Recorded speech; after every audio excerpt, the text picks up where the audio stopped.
Thalassaemia मरीजों को मिल रहा है जीवन दान। दरअसल थैलेसीमिया जैसी घातक बीमारी को लेकर इंदौर कलेक्टर मनीष सिंह द्वारा देश में पहली बार निःशुल्क दवाइयां वितरित करने के लिए इंदौर के दो प्रसिद्ध धार्मिक स्थल रंजीत हनुमान मंदिर और विश्व प्रसिद्ध भगवान खजराना गणेश मंदिर से सेंटर खोला गया है, जो मरीजों के लिए जीवन दान साबित हो रही है। दवाइयों को लेकर प्रदेश के अन्य जिलों के मरीज भी इंदौर आ रहे हैं और निःशुल्क दवाइयां ले रहे हैं। मरीज उनके लिए चलाए गए इस अभियान के लिए थैलेसीमिया मरीज धन्यवाद देते नहीं थक रहे हैं। दरअसल कोरोना के लॉकडाउन के समय थैलेसीमिया मरीज को दवाइयां उपलब्ध नहीं हो पा रही थी। इसमें करीब 150 से ज्यादा थैलेसीमिया के मरीज परेशान हो रहे थे। हालांकि थैलेसीमिया के मरीजों की संख्या और बढ़ सकती है, तभी से यह तय किया गया था कि थैलेसीमिया मरीजों को निःशुल्क दवा उपलब्ध कराई जाएगी ताकि परिवार को आर्थिक संकट को दूर किया जा सके, क्योंकि इसका इलाज महंगा है और मध्यम वर्गीय परिवार इसका इलाज नहीं कर पाते हैं। साथ ही इस दौरान मरीजों को ब्लड भी चढ़ाना पड़ता है और अधिक ब्लड चढ़ाने के चलते अन्य बीमारियां भी घेर लेती है। सांसद शंकर लालवा ने बताया कि इंदौर में 2 स्थानों पर थैलेसीमिया दवाई वितरण केंद्र बनाए गए हैं। इसमें खजराना गणेश मंदिर और रंजीत हनुमान मंदिर में सेंटर खोले गए हैं। जो परिवार सक्षम नहीं हैं, उनके लिए दवाई निःशुल्क उपलब्ध करा रहे हैं, क्योंकि उनके लिए यह दवाइयाँ जीवन दान होती हैं। सर, इसमें क्या मेन दिक्कत तो यही है कि हड्डियाँ कमज़ोर रहती है। मेन प्रॉब्लम तो बोन की रहती है। और फिर जो जैसे जैसे ब्लड लगता है तो वैसे वैसे बॉडी में आयरन भी बढ़ता है। तो जो आयरन रहता है वो निकालना बहुत ज़रूरी है, क्योंकि आयरन अगर हमारे शरीर में बढ़ेगा तो वो लीवर, पैनक्रियास, किडनी वगैरह सबको डैमेज करेगा। तो वो भी दिक्कत है। और सर, थैलेसीमिया में ऐसा है कि सिर्फ इसका ये इलाज नहीं है कि आपने ब्लड लगा लिया है और आपका इलाज हो गया है। इसमें और भी दिक्कतें होती है। मुझे खुद को पर्सनली मुझे क्या होता है, क्लॉटिंग हो जाती है पैर में। क्लॉटिंग भी एक बार मेरे ब्रेन में क्लॉट हो गया था, तो ब्रेन का ऑपरेशन हुआ था। 28 डेज में वेंटिलेटर पे चली गई थी। मतलब बहुत सी दिक्कतें हैं। सिर्फ ब्लड लगाना एक उपचार नहीं है, मतलब कॉम्प्लिकेशन बहुत सारे हैं, सबको अलग अलग है। पहली बार ऐसा हो रहा है कि भगवान गणेश को जो दान राशि आ रही है उससे आप लोगों का इलाज हो रहा है, ऐसा कहीं सुना है, देखा? नहीं जी सर, बिल्कुल नहीं सुना है। और मतलब सर का बहुत बहुत शुक्रिया, जो मतलब उन्होंने इस और ध्यान दिया। मतलब बहुत अच्छा है, क्योंकि सर ऐसा होता है कि सब लोग, मतलब कुछ लोग ऐसे हैं कि जो ब्लड भी नहीं लगवा पाते। मतलब उनके पास इतना पैसे भी नहीं होते हैं कि मतलब ब्लड ही लगवा पाए, तो फिर मेडिसिन तो बहुत महंगी आती है सर। कितना लंबा इलाज चलता है और उसको कितना खर्चा आता होगा अंदाजन? सर, जैसे मैं बाहर से आती हूँ तो मुझे एक बार में 3-4 हज़ार तो लग ही जाते हैं। मतलब महीने के 7-8 हज़ार तो समझ लीजिए आप।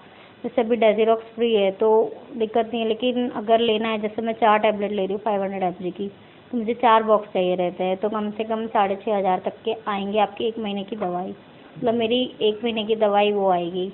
अब जब आपको दवाई यहाँ से निःशुल्क मिलती है तो मम्मी पापा क्या बोलते हैं? हाँ, तो बहुत मतलब राहत हो जाती है ना सर।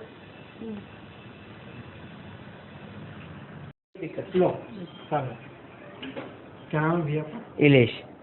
इलेश, बताएं कि थैलेसीमिया को लेकर किस तरह की पहले दिक्कत थी और बाद में जब ये सेंटर शुरू हुआ तो कितना फ़ायदा हो पा रहा है?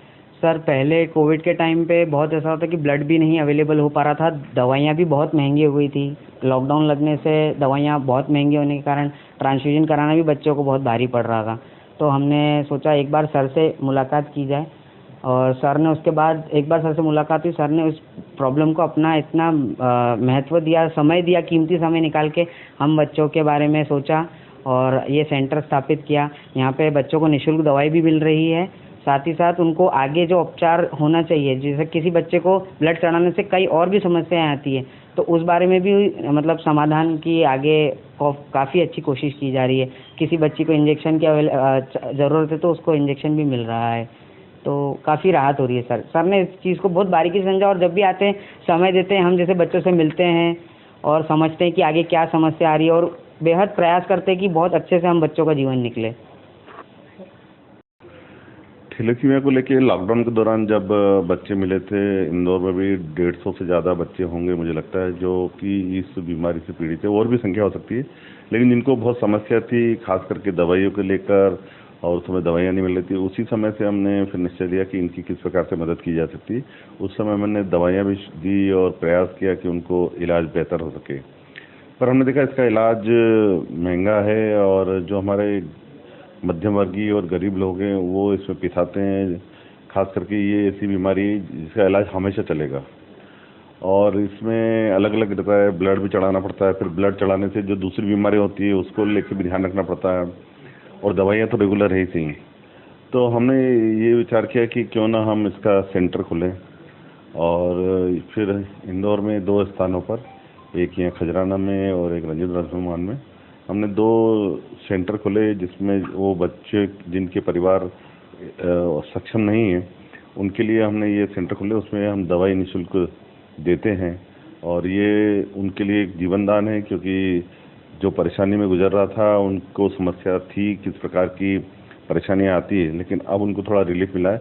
और ये यहाँ निःशुल्क दवाई मिलेगी, यहीं नहीं पूरे मध्य प्रदेश के लिए हमने कहा है कि हम ऑनलाइन इसको डालेंगे। पूरे मध्य प्रदेश में ऐसे बच्चों जिनको आवश्यकता हो दवाई की, उसको यहाँ दोनों सेंटर पर निःशुल्क मिलेगी। ये माननीय प्रधानमंत्री जी के जन्मदिन पर आज हमने कुछ बच्चों को दवाइयाँ दी हैं, और हम प्रयास करेंगे और भी बच्चों को अगर दवाई मिलेगी तो हम उपलब्ध कराएंगे। भैया सर कि हमें बालक में जो थैलेसीमिया के बच्चे होते हैं, जिस प्रकार से बहुत संख्या इसकी है देश भर में, ये तभी होता है जब माता पिता दोनों माइनर रहते हैं। तो मेरा आपके माध्यम से सभी से निवेदन है कि शादी के पहले हम पत्रिका मिलाते हैं, लेकिन उससे ज़्यादा महत्वपूर्ण है कि शादी के पहले हम ब्लड ग्रुप माइनर तो नहीं है, क्योंकि मैंने ऐसे परिवार भी देखे जिनका पूरा जीवन बच्चों की सेवा में हो जाता है और सब कुछ उसमें ट्रीटमेंट में लग जाता है। तो ये ऐसी पीड़ा है कि हम अगर पहले से ही केयर करेंगे, शादी के पहले जिस प्रकार जन्म पत्री मिलाते हैं उससे पहले मुझे लगता है कि हमें ब्लड ग्रुप मिलाना चाहिए। उसको लेके कानून बनाने की बात मैंने लोकसभा में कही है, संभावना है सरकार इस पर विचार कर रही है। एक स्टेंजा लिविंग एक कंपनी है, ये इंटरनेशनल कंपनी है। ये हॉस्टल चलाती है जिसमें देश भर के बच्चे रुकते हैं, और ये कंपनी जो है विश्व की नंबर 2 कंपनी है हॉस्टल के मामले में। सबसे अधिक बेड इंडिया में इनके पास है और विश्व में दूसरे नंबर पे। इस कंपनी से 2019 में मेरी एक डील हुई थी, और मैंने मेरी एक बिल्डिंग जो 30 चिकित्सक नगर पर उपस्थित है, वो बिल्डिंग इनको किराए पे दी थी 1.5 लाख रुपये महीने पर। तो कोरोना आया तो इन लोगों का जो है किराया व्यवस्थित नहीं रहा, बार बार बोलने पर भी किराया नहीं दे पा रहे थे। तो मैं इनसे बोल रहा था, इनको नोटिस दिए तो मैंने कि आप बिल्डिंग खाली कर दो। तो इन्होंने बीच में कुछ समय पहले मुझे बगैर बताए मेरी बिल्डिंग में रात में गए, और सारा सामान जो इनको मैंने प्रोवाइड किया था, फर्नीचर, इलेक्ट्रिक सामान, सारा सामान ये लोग लूट के ले गए। इसको लेकर मैंने लसूड़िया थाने में और पुलिस अफसरों को एक आवेदन दिया था, जिसमें अफसरों से आग्रह किया था कि जिन लोगों ने ये लूट की है इनके खिलाफ डकैती का केस दर्ज किया जाए। तो चूंकि इंटरनेशनल कंपनी थी, पुलिस ने केस दर्ज नहीं किया। तो मैंने माननीय न्यायालय में प्रथम श्रेणी न्यायिक दंडाधिकारी हैं श्री परमानंद चौहान साहब, उनकी कोर्ट में 156(3) CRPC में परिवाद लगाया था। आज माननीय न्यायालय ने आदेश किए हैं। माननीय न्यायालय ने जो है इस कंपनी के जो दिल्ली के सीनियर ऑफिसर हैं, रोहित बख्शी, मनोज अवस्थी, अजय सिसोदिया, संदीप दुबे, रत्नेश भार्गव और गगन, इन 6 के खिलाफ जो है चोरी और तोड़फोड़ में IPC की धारा 379 और 427 में केस दर्ज करने के आदेश दिए हैं। पर अब हम इसके आदेश के खिलाफ रिवीजन करेंगे। हमारा कोर्ट से आग्रह रहेगा कि इसमें डकैती की धारा जो है बढ़ाई जाए। इन्होंने डकैती डाली है। दूसरा 5 और 5 से अधिक लोग मिलकर अगर कोई चोरी की वारदात भी करते हैं तो वो डकैती की परिभाषा में आती है। और दूसरा एक और हमारा आग्रह कि इन्होंने जो मेरे वहाँ से माल लूटा था, ये लूट का माल इन्होंने दूसरे हॉस्टलों में लगाया और उससे व्यापार किया। तो अगर लूट के माल से व्यापार किया जाता है तो धारा 413 IPC होती है।